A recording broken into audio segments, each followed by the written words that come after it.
Summertime travelers on West Coast Highway number 4 can count on two things: scenic views and paving crews. More than 1 million tourists travel this highway each year, and many of them say never again. Bit of an experience coming across that highway. We were struggling to keep it on the road, and a lot of the roads at the side seem to have sunken. I found that the rig at the back was bouncing all over the show. And a lot of the roads drop down, sharp bends. Okay, you're not going at speed, but you can feel the rig bouncing. By the time we got to Fino, we went inside. I'd say 20% of the cupboards had opened. There was plates smashed all over the floor, and we just thought, right, I think it's a priority for the local government to get the road sorted. The problem is, when the West Coast Highway was first constructed in the 1920s, it was logged off and then graveled over. In the 1970s, when they repaved the highway, the stumps were left in. Now those stumps are rotting, the gravel is collapsing, and so is the pavement.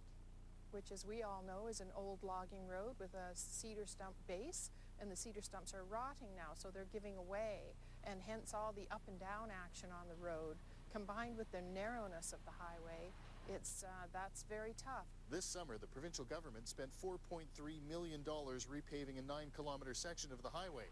While the effort is appreciated by local leaders, they're quick to add it's not enough. We recognize that everybody's doing their best and that they do have many requests. But this particular highway on the section that you and I are discussing, I believe we'd be hard-pressed to find a worse section of road in this province. And I certainly hope, really, that there aren't any worse than this, because this is really a bad section of highway. With potholes big enough to trap a full-size Caterpillar, local mayors hope to meet with provincial highway officials to plead their case for a greater investment in Highway 4 to retain the scenery but add more safety to West Coast travelers. On Highway 4 near Ucluelet, David Wiwchar, A-Channel News. An agreement signed with the giant American construction company cements the future of an Alberni aggregate quarry. We'll have the details tonight on Vancouver Island Report. As A-Channel's David Wiwchar reports tonight, an aggregate quarry will soon pave the way to greater economic certainty in Port Alberni. Take a good look at this hill.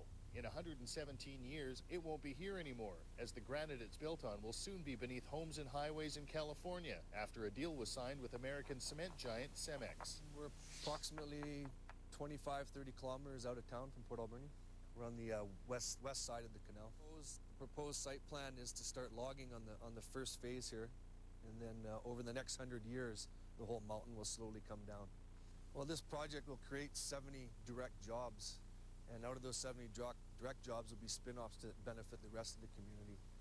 So it's very important for our nation and other nations involved that this project goes ahead for economic values.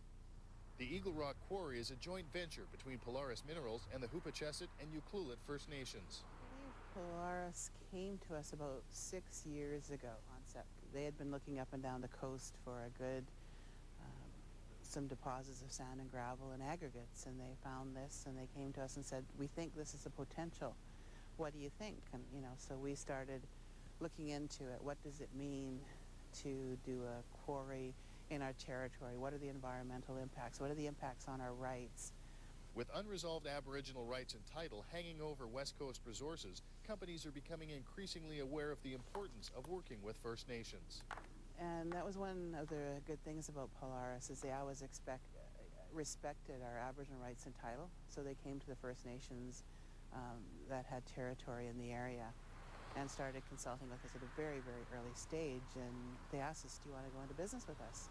And with forestry considered a sunset industry, mining could be the big employer in Alberni, as Polaris plans to ship 6 million tons of aggregate each year to California, putting millions of dollars into the Alberni economy. That's perfect, because when they were first here, they said it'd be 100 jobs and it'd be all local jobs, and they'll be here for over 100 years. So that's the kind of industry that we need in this community. Although Eagle Rock officials wouldn't speculate when mining might begin, indications are the first blast could happen within the next year. In Port Alberni, David Wiwchar, A-Channel News. As A-Channel's David Wiwchar reports, the regional district now has a new plan in place, and it's already getting positive feedback. The long-awaited solid waste management plan was released today, and the Alberni-Clayoquot Regional District has already received positive feedback. I think it's an exciting step forward. What we're seeing today is a real shift in the community's interest and expectations of us as local governments. What are we doing with the residual waste? How are we trying to reduce the amount of waste that goes into the landfill? How are we trying to manage in a better way what actually does go into the landfill? The Alberni Valley landfill has the longest lifespan of any similar site on Vancouver Island, which is a point of pride the regional district hopes to maintain. The Cowichan Valley Regional District was hoping to start moving their excess garbage to Port Alberni, but the new recommendations have trashed their plans. It's quite a surprise to us. We were expecting that after a series of talks that this might go the other way, that they would seriously entertain the idea of allowing us to export our garbage to the ACRD and in exchange for money, and also partnering with them on getting a new recycling program up and running. So that's, I think, part of their plan, and now I'm not sure how they're going to fund all that, so that's the question in my mind. The Mowachaht First Nation, whose lands border the landfill, have spoken out against out-of-town trash since the proposal surfaced last year. In Mowachaht's mind, we have all the traffic travels right through our traditional territory, right up through our roads. You know, townships should be tending to their own garbage. I think we all have our own problems with waste management, and we should all be finding solutions in our own backyard. Alberni environmentalists are also pleased their recommendations were taken to heart. Asking them to be serious about composting biodegradable waste, which make up a quarter to a third of the waste stream. So there's a pretty important resource that we could use and use locally to solve two problems: getting rid of waste and reducing greenhouse gases. The ACRD will now embark on a series of public consultation sessions before forwarding the plan to the Ministry of Environment for final approval. In Port Alberni, David Wiwchar, A-Channel News.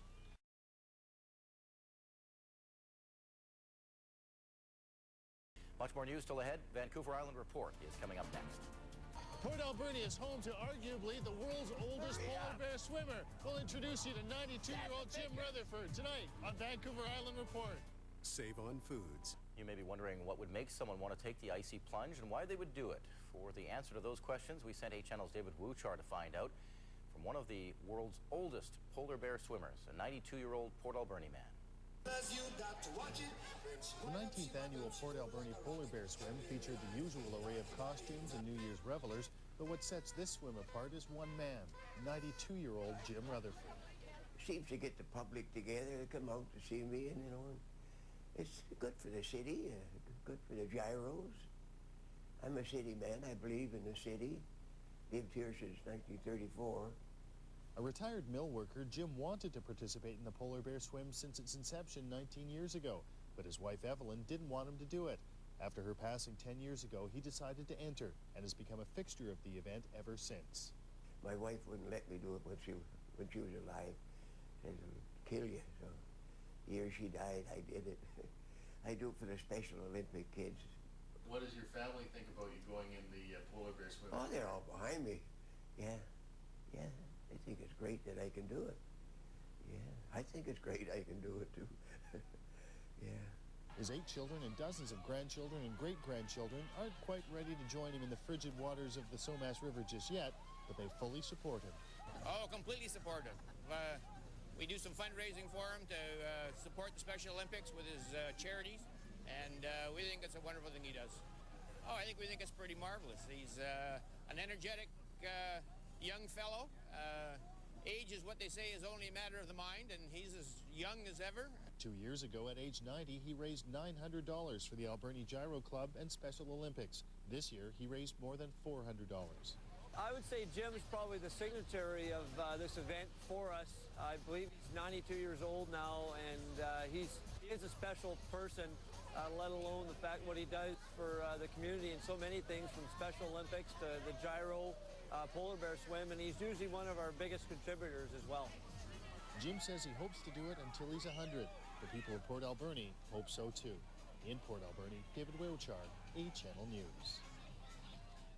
A documentary chronicling Luna's life and death is premiered in Vancouver. And as A-Channel's David Wiwchar reports, it's being called the definitive film on the wayward whale.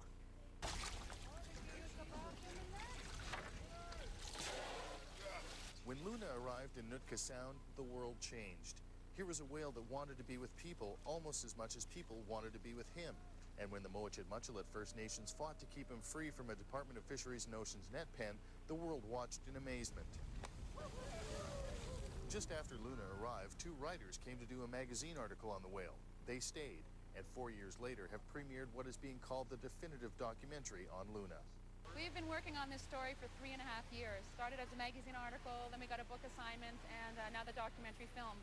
So it's been a long, long haul, but a good haul, very interesting.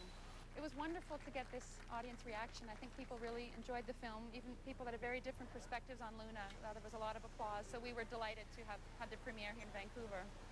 It was a transcendent experience that changed our views on First Nations and changed our views on animals, because what we saw there was like nothing we had seen or experienced before. The world premiere at the Vancouver International Film Festival was sold out this weekend, and even those who know Luna's story best were impressed by the film. It was great. It was really very emotional to see. It was really good to see, and it was, good to hear everybody else's point of view other than our point of view. It was very touching. Even I got emotional in there a few times. And I tell my family to come here to watch that movie. Despite Luna's tragic end in March of last year, the filmmakers still go back to the waters where they befriended a whale.